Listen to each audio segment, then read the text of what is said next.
السلام علیکم دوستو، تاریخ کے دھارے کو بدلنے والے الفاظ کیسے ہوتے ہیں؟ جب کفر کی پوری طاقت ایک مظلوم قافلے کو مٹانے پر تلی تھی تو حبشہ کے دربار میں سیدنا جعفر طیار رضی اللہ عنہ نے وہ کلمات کہے جنہوں نے ایک غیر مسلم بادشاہ کا دل پگھلا دیا اور تاریخ اسلام کا رخ موڑ دیا۔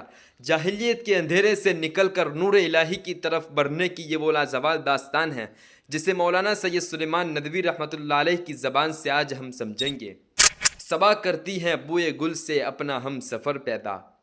بقول مولانا سید سلیمان ندوی رحمۃ اللہ علیہ، دنیا کے غربت کدے میں اسلام کی آواز بے کسی کے عالم میں بلند ہوئی اور اجنبیت کے کانوں سے سنی گئی۔ یہ آواز پرکشش تھی اور اس میں شاہراہ حیات کے تھکے مسافروں کے لیے زندگی کی راہ تابہ کا پیغام تھا۔ جن سعادت مندوں نے کانوں سے عناد کی ڈانٹ ہٹائی، اس آواز کی اجنبیت دور اور اس کی بیگانگی کافور ہو کر ان کے دلوں میں اترتی چلی گئی۔ اسلام کا قافلہ بڑھتا اور اس کا آفتاب چڑھتا گیا، تاہم جس مبارک سرزمین میں یہ آواز بلند ہوئی تھی وہاں بیگانوں کا ابھی قبضہ تھا۔ اسلام کے کارواں میں شامل ہونے والے ابھی بے کسی کے عالم میں تھے۔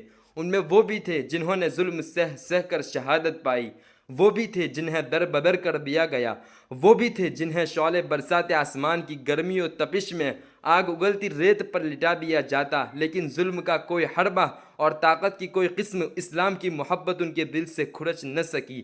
منہ کے بل گر گر کر ان کی زبان سے هو اللہ احد کا نغمہ توحید ہی بلند ہوتا۔ حجاز کی زمین جب ان پر تنگ کر دی گئی، اپنے بیگانے اور عمر بھر کے رفیق دشمنی و عداوت میں دیوانے بن گئے، تو اس مبارک کارواں کا ایک قافلہ حبشہ کی طرف روانہ ہوا۔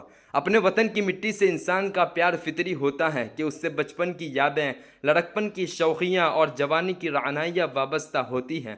اسے چھوڑ کر کہیں اور جا بسنا کسی غیر معمولی جذبے ہی کا کرشمہ ہو سکتا ہے۔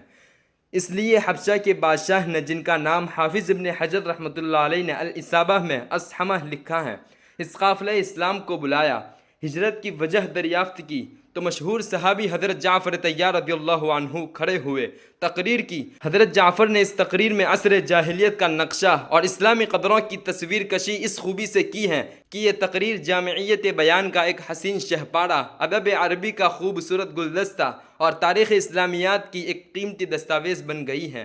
اس کا اصل لطف تو عربی ہی میں ہے، لیکن اردو میں اس کے ابتدائی حصے کا مفہوم کچھ اس طرح ہے۔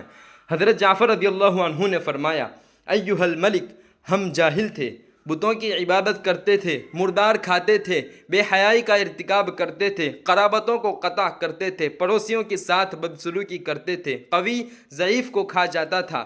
ہم جاہلیت کی اسی وحشت کا شکار تھے کہ اللہ نے ہم ہی میں سے ایک پیغمبر مبعوث فرمایا، ایسا پیغمبر کہ جس کا حسب اور جس کا نسب، جس کا صدق اور جس کی دیانت، جس کی امانت اور جس کی عفت، سب سے ہم خوب واقف ہیں۔ اس نے ہمیں توحید ربانی اور عبادت الہی کی دعوت دی۔ ہم اور ہمارے آباء و اجداد جن بے جان پتھروں اور بتوں کی پرستش کرتے تھے، ان سب کو یک لخت چھوڑ دینے کی ہدایت کی۔ بات کی سچائی اور امانت کی ادائیگی، اپنوں کے ساتھ صلہ رحمی اور پڑوسیوں کے ساتھ حسن سلوک، حرام کاموں سے رکنے اور فساد و خون ریزی سے بچنے کی تاکید کی، اور ہمیں حکم دیا کہ ہم اللہ کے ساتھ کسی کو شریک نہ کریں، صرف اسی کی عبادت کریں اور نماز پڑھیں، زکوٰۃ دیں اور روزہ رکھیں۔ چنانچہ ہم نے ان کی تصدیق کی، ان پر ایمان لائے اور اللہ کی جناب سے وہ جو کچھ لے کر آئے اس کی پیروی کی۔ سو اب ہم صرف اللہ کی عبادت کرتے ہیں، شرک سے بچتے ہیں، حلال ہی کو حلال سمجھتے ہیں اور حرام سے رکتے ہیں۔ جس کی وجہ سے ہماری قوم ہماری دشمن بن گئی، اس نے ہمیں تکلیفیں دی اور ہمیں اپنے دین کے متعلق طرح طرح کی آزمائشوں میں ڈالا۔ وہ چاہتی ہیں کہ ہم پھر سے بے جان بتوں کی عبادت شروع کر دیں، پھر خبائث کو حلال سمجھنے لگیں اور ایک بار پھر ان رسومات میں مبتلا ہو جائیں۔ جب اس نے ہم پر ظلم و ستم کے پہاڑ ڈھائے، زمین ہم پر تنگ کر دی اور ہمارے دین کے درمیان حائل ہونے لگی، تو ہم آپ کے دیار کی طرف نکل آئے، آپ کی ہمسائیگی میں رغبت کی اور سب کو چھوڑ کر نگاہ پسند آپ پر ٹھہرائی۔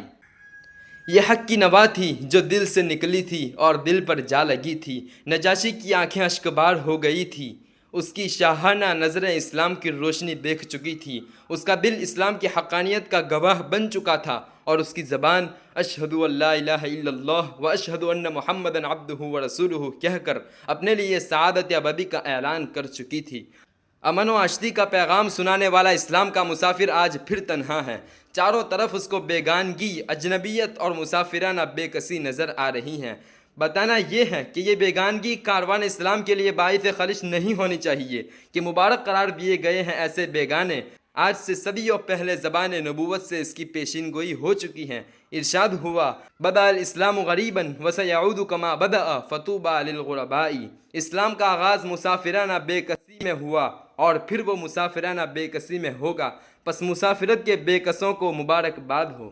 حقیقت یہ ہے کہ مسافر اسلام کو اجنبی سمجھنے والے خود مظلوم اور قابل رحم ہیں کہ یہ دنیا اپنی زندگی کے ان گنت سال گزار چکی ہیں اور خدا جانے اس کی عمر کتنی باقی ہیں، لیکن جب تک دنیا اسلام کے قدموں میں گر گر کر اپنے درد کا درما تلاش نہیں کرے گی، اس وقت تک دکھوں، محرومیوں، لپکتے ہوئے شعلوں اور سلگتے ہوئے داغوں کے سوا اس کے حصے میں کچھ نہیں آئے گا، کچھ نہیں آئے گا۔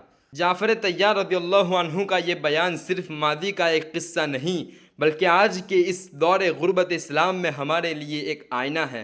دنیا جب تک اس آفاقی سچائی اور عمل کو نہیں پہچانے گی تب تک وہ اضطراب کے شعلوں میں جلتی رہے گی۔ اب فیصلہ ہمیں کرنا ہے کہ ہم اس اجنبیت کے دور میں حق کے سچے مسافر بنتے ہیں یا جاہلیت کے تماشائی۔ فقط والسلام۔